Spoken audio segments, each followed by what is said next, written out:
В дъжда сме едно, във времето двама, разделени от миг, от съдба, от измама, но щом къпките паднат и светът притъмне, само тогава сърцето до теб ще живее. Тя се събуди от сигнал за входящо съобщение. Стана, сложи очилата си и седна до терминала. Екрана беше емалахитено зелен. В горния десен ъгъл мигаше курсора. Тя гледаше, беше обхванатата от отчаяние. И тогава се започна. Някой пишеше «Йоли». «Йоли». «Йоли».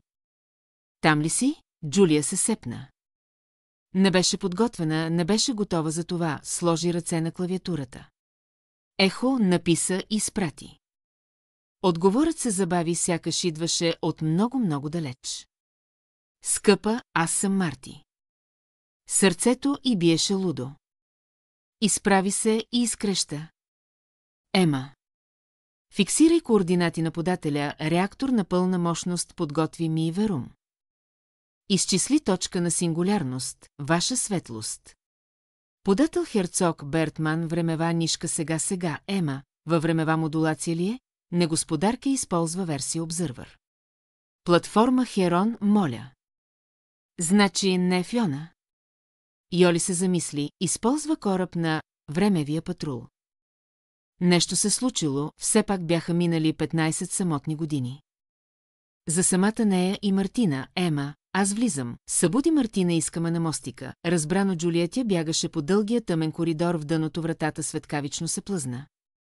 Силната светлина я заслепи, тя направо влетя, валеше дъжд, силен и необуздан. Спря се на средата на площада, вдигна глава към небето и протегна ръце. Затвори очи, Марти. Промълви тя. Ето ме. Тук съм, скъпи. Йоли заплака. Тогава той хана ръцете й. Ехо отвори очи, скъпа, не се страхувай, реално е, не сънуваш. Йоли отвори очи. Дъждът я блъскаше в лицето, а през вуала от капки видя неговата усмивка. Пръстите му, топли, твърди, истински, стискаха нейните. Сърцето й се сви от щастие и болка едновременно. Марти, прошепна тя, впивайки поглед в чертите му. Толкова време, толкова дълго, той докосна косата и, мокра и прилепнала по раменете. Вдиша леко, а в глас му прозвуча изумление. Йоли, още носиш този парфюм. Същият жасмин и малко ванилия. Помня го. Тя се разтрепери.